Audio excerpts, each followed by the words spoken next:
نو حضور پاک مبارک ذاتی انتقام د چانه نه دی غشت که یو سړي به خدای ته بد رد ووی یا دین پورې به ټوکې وکړې یا قرآن پورې به ټوکې وکړې په هغې به خفه کېده او که ذاتي چا د حضور پاک مبارک په شان کې ګستاخي کړې د هغې ته تکلیف رسولی دی د هغې انتقام نبي علیه السلام د چانه نه دی غشتې مفت یې معاف کړی دی د مکې مکرمې چې کله فتح وه او حضور پاک مبارک روانو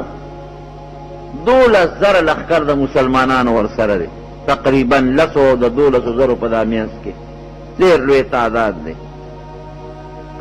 د دغې وخته پورې ابو سفیان رضی الله عنه کافرو او د ټولې مکې د کافرو سردارو په احد کې دی مقابل ولاړو د مسلمانانو په غزوه خندق کې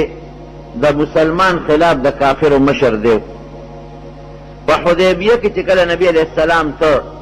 د جنډه اوچته کړه وی بلکل یې موږ نه پرېږدو دشمنو د نبی علیه السلام په دغه زمانه کې او د کافرو د ټولې مکې سردارو ده ته چا اله وی چې نبی علیه السلام خو را روان دی په مکه حمله کوي د یو ملګري سره بار راووت ملګري ته وایي ځه چې ځو چې حالات معلوم کړو چې دا خبره رښتیا ده او که دروغ ده چې راووتل چکر یې لګو داسې مخامخ یې اور ولید د اور غرغنډې یې ولیدې لمبې د لرې ځای د لوګي ملګري ته وایي یاره وی دا اور د څه ښکاري دا د نبي علیه السلام خیمې هلته ښخې کړې وي یو ځای کې دمه کولې ځان له خوراکونه پخو نو دی هغه ملګري ته وایي وی دا اور د څه ښکاري دا لوګي چې دی وی دا د فلانکي قوم دغلته د هغوی قبیله او کورونه دي هغوی به تنورونه اچولي یاره ویه دومره نه دي دا لوګي زیات معلومېږي دا څه بل څه چل دی چې څه مخکې لاړل د نبي علیه السلام څوکیدارانو هغوی راونیوه تپوس ته وکړه ابو سفیان څوک یې تاسو وی موږ د آخرې زمانې د پیغمبر د محمد رسول الله صلی الله علیه وسلم ملګري را روان دي په مکه حمله کوي دی وی ابو سفیان چې زړه کې مې راله چې راشه ځان ور ورسوه په بله طریقه دې بچ کېدل نشته وی په دغه وخت کې اسلام زما په زړه کې لا نه پروت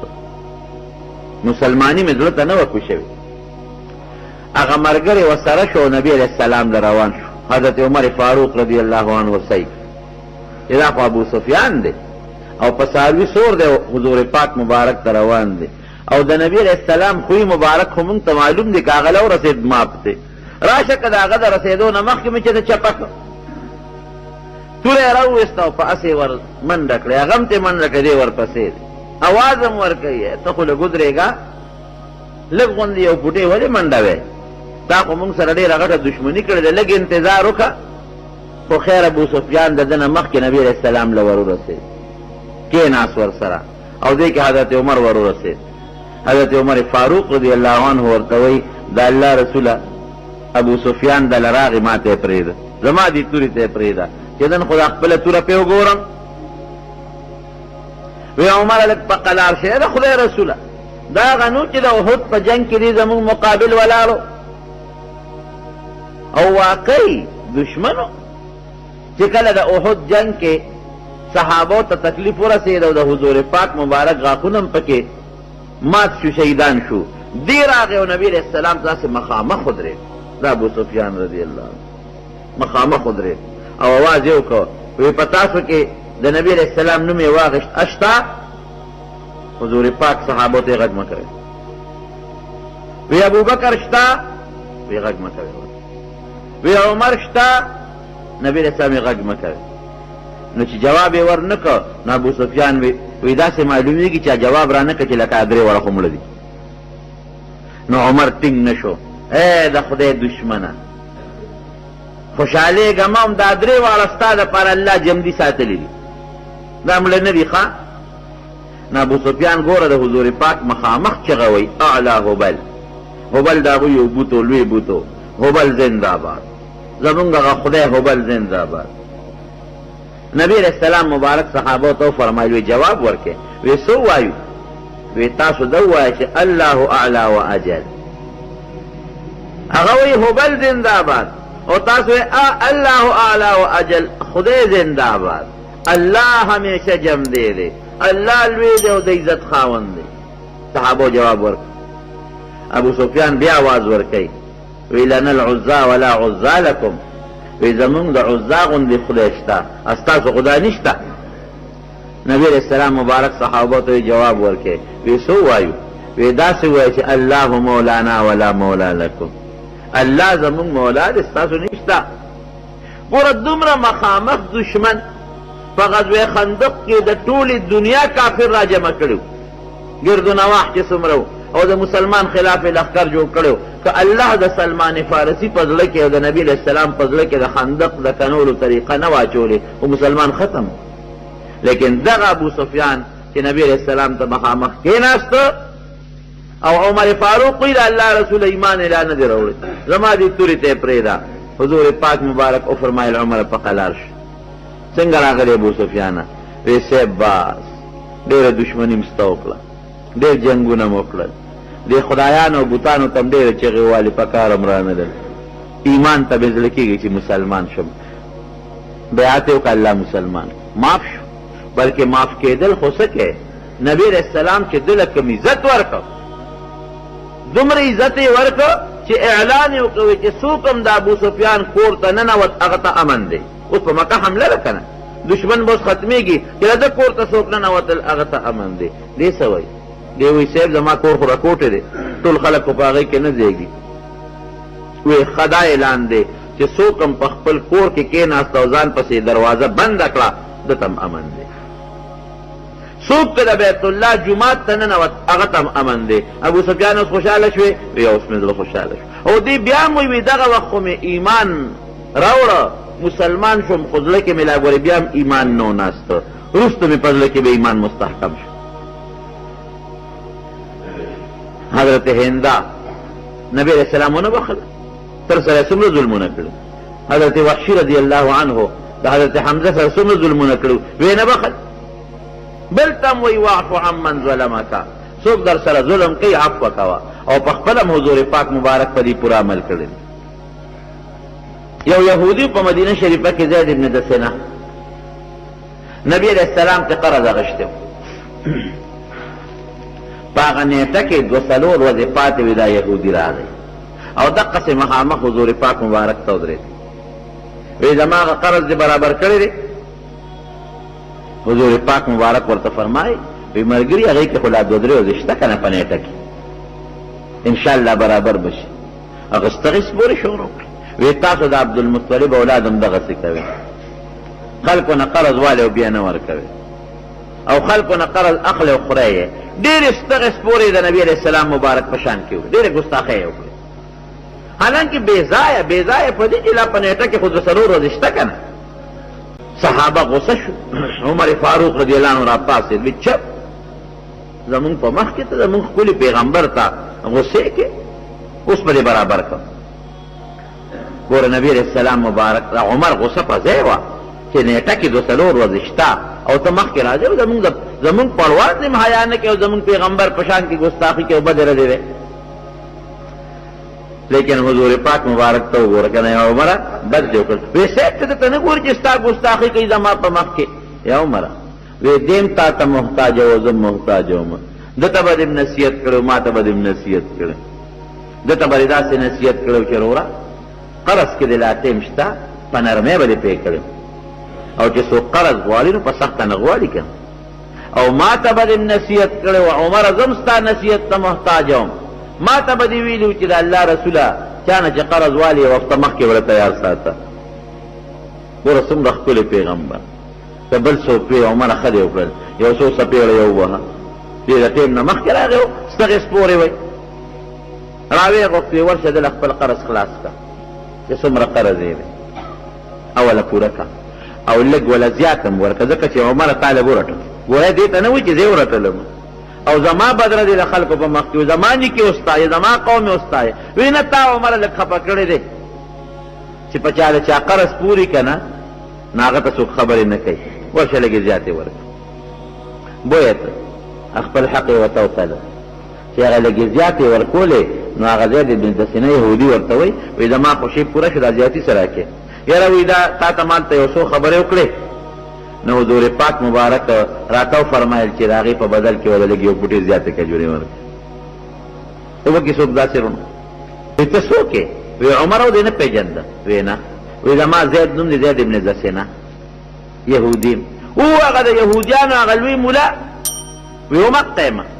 یاره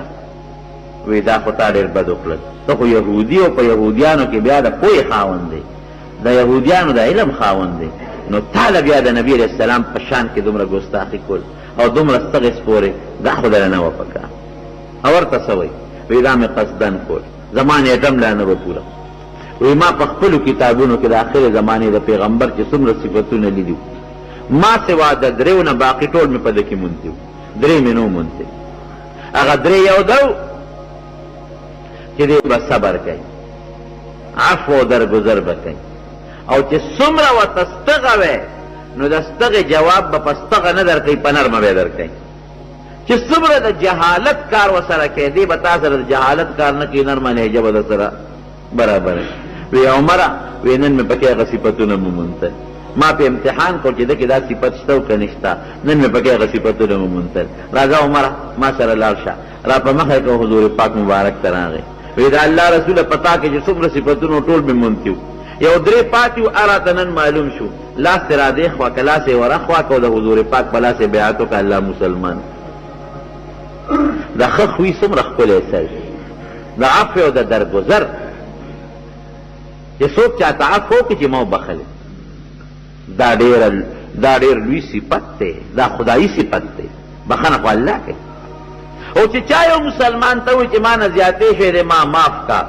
او دا درخواست خلق الله ته کوي هغه درخواست چې الله ته مناسب دی ای تا ته وکړه تا په زړه کې دومره رحم هم نشته چې ته یې معاف کړي یو باندې سي راغی نبي علیه السلام او چې څنګه راغی نو صادر د نبی علیه السلام صادر په سر نو باندې سي د حضور پاک مبارک هغه صادر ونیو او داسې په زور یې راخ که چې یو صحابي فرمایي وی ما د نبی علیه السلام دی اوږې ته وکتل دی سټ ته نو هغه صادر پې پټه جوړه کړه دومره په زور یې هغه صادر راخ کړه او څه وایي ورته وی شابه دا چې کوم مال د سره پروت دی ما له پکې خپل حصه راکړه دا ستا د پلار خو نه دی او نه ستا دی نبی علیه السلام ته دومره ستغه خبر دا خو نه ستا دی او نه ستا د پلار دی شابه راکړه په دې کې مال اوس که بل سړی وي نو خو مضبوط به یې اوس ولګاو کړی چې ښه ستا ما سره څه حق کېږي زه د خدای پیغمبر او د مال د تقسیم اختیار الله مال را کړی لیکن حضور پاک مبارک دومره په تکلیف کې چې په غاړه ولا صادر پټم جوړه کړه څونه ستغې ورته وویل یو ټکي د خولې مبارک نه ووت وی ملګري دا مال واقعي نه زما دی او نه زما د پلار دی دا د الله دی او زه د الله بندې دا د الله دی او زه د الله بندې ورته وایي حضور پاک مبارک وی ته یریږم نه په زړه کې داسې یره هم نه راځي چې ما ته دې څومره ستغه خبره وکړه او زه دې راښ کړم او ګوره سټ دې م راله خود کړ هغه باندې سي ورته وی نه یریږم وی ولې نه یریږي وی ځکه چې ستا متعلق ما ده اورېدلي دي چې ده سره څوک هر څومره جهالت او ستغه سپوره کوي دې د ستغې جواب په ستغه نه ورکوي په نرمه ورکوي نو ولې ویریږم وی حضور پاک مبارک مسکی شو وی خندل او صحابي ته حکم وکړ ورشه یو اوښ وله د وربشې ډک کا او بل ورته د کجورې ډک کا ورخصت یې کړه عفو درگذر د مسلمان صفت بدی که مونږ وایو چې مونږ د نبی علیه السلام امتیان یو او مونږ د هغه په نقش قدم روان یو نو چې د هغې ښکلې مبارک کم خوی دی ابه ځان کې پیدا کوو کام ځان کې پیدا نه کړو خو بیا د هغه په نقش قدم زمونږ تلو نه شو که هغې په هره موقع که چا زیاتې ورسره کړی دی ظلم یې کړی دی بخشش یې ورته کړی دی او امت ته هم دا تلقین ورکړی دی چې ګوره تاسو به معفو کوئ عبدالله ابن ابی رئیس المنافقین